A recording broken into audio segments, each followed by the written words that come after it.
শ্রীলঙ্কার number one tourist destination Sigiriya lion rock. 1500 বছর আগের এই সাম্রাজ্য দেখতে প্রতিদিন 4000-এর বেশি পর্যটক ভিড় করেন ডাম্বুলার অদূরে মাটালেরে জঙ্গলে ঘেরা পাহাড়ে। ইতিহাস ঐতিহ্যে অনন্য সিগিরিয়া ঘুরে দেখেছেন রেদওয়ান শোয়েব।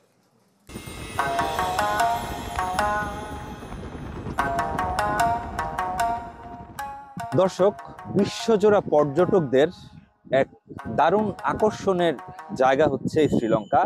অসংখ্য দর্শনীয় স্থান আছে, অনেক প্রাচীন সভ্যতা, প্রাকৃতিক নানা জায়গা আছে যেখানে একেবারে সৌন্দর্যের লীলাভূমি। আমরা যদি বলি, পাহাড় আছে, নদী, সাগর, লেক, গাছপালা সবকিছু মিলে শ্রীলঙ্কাটা একেবারে অনন্য বলা যায়।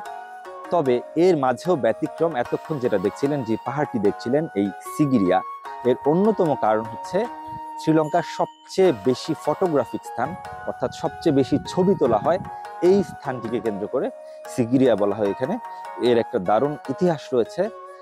কাশ্যপা নামে একজন রাজা ছিলেন, যিনি 473 খ্রিস্টাব্দে তিনি এই সিগিরিয়া নির্মাণ করেন এবং 18 বছর ধরে তিনি সেটি নির্মাণ করেন। মূলত তার বাবাকে তিনি হত্যা করে তিনি এখানে তার সাম্রাজ্য প্রতিষ্ঠা করেন। এবং এই যে পর্বতটি লক্ষ্য করছেন, সিগিরিয়া বা সিংহাগিরি বা সিংহের পর্বত, এই সিংহের পর্বতের একেবারে অন দ্য টপে তিনি তার সাম্রাজ্য তৈরি করেন, তিনি তার সিংহাসন অধিষ্ঠিত করেন সেখানটাতে। মূলত এটি তার সেফটির জন্য, কারণ তিনি যেহেতু খুবই, তার অনেক দুর্নাম ছিল, খুবই ভয়ঙ্কর একজন রাজা ছিলেন, তার নিজের সেফটির জন্য তিনি একেবারে এই সুউচ্চ পর্বতের একেবারে উপরে তিনি তার সিংহাসন নির্মাণ করেন। যদিও একটা মজার বিষয় হলো, তিনি জানতেন যে তার সিংহাসন কিংবা তার যে ক্ষমতা খুব বেশি দিন চিরস্থায়ী হবে না, শেষ পর্যন্ত তাই হয়। এবং তিনি তার যিনি ভাই রয়েছেন, সৎ ভাইয়ের কাছে তিনি তার এই আধিপত্য হারান, তিনি তার সাম্রাজ্য হারান। এবং শেষ পর্যন্ত যদিও তিনি আত্মসমর্পণ করেননি, তিনি কিন্তু নিজে আত্মহত্যা করেন এবং এভাবেই এই কাশ্যপিয়া সাম্রাজ্যের পতন ঘটে।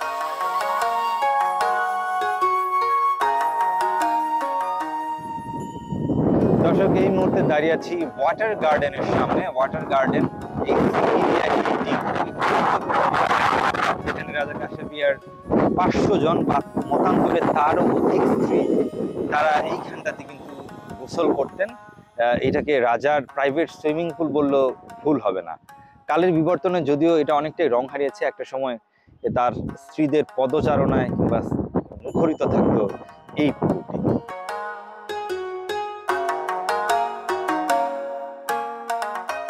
দর্শক, আমরা এই মুহূর্তে দাঁড়িয়ে আছি বোল্ডার গার্ডেনের সামনে। এটিকে মূলত ধরা হয় যে আমরা যেখানে এসেছি, অর্থাৎ সিগিরিয়ার ভিত্তি ধরা হয়।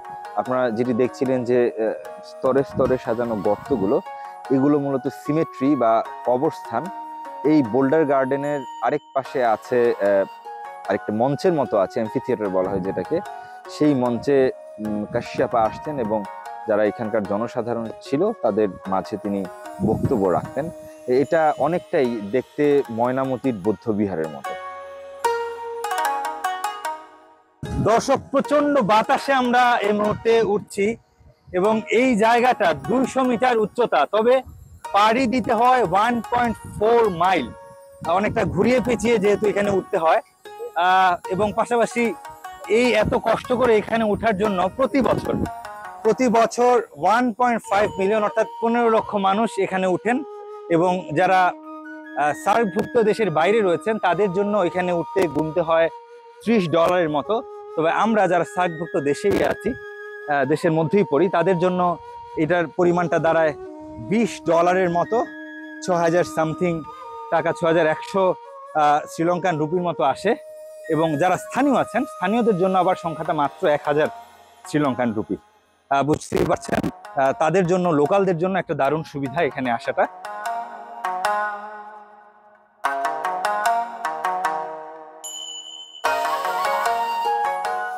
দর্শক, 200 মিটারের পথ আমাদের পাড়ি দিতে সময় লাগলো 1.5 ঘন্টারও বেশি। মূলত আমরা পাড়ি দিয়েছি প্রায় 2 কিলোমিটার, যেহেতু ঘুরিয়ে পিছিয়ে উঠতে হয়, আমি যেটা বলছিলাম। এবং অবশ্যই এখানে যারা আসতে চান, উঠতে চান, পানি কিংবা পানীয় জাতীয় কিছু কিন্তু নিয়েই আসতে হবে আপনাদের। প্রচুর পরিমাণে ক্যালোরি কিন্তু এখানে উঠতে ব্যয় হয়। এবং অবশ্যই শ্রীলঙ্কায় যারা ভ্রমণ করতে চান তারা এই জায়গাটাতে, এই দর্শনীয় জায়গাটাতে আসতে ভুলবেন না। রেদওয়ান শোয়েব, চ্যানেল 24, সিগিরিয়া, শ্রীলঙ্কা।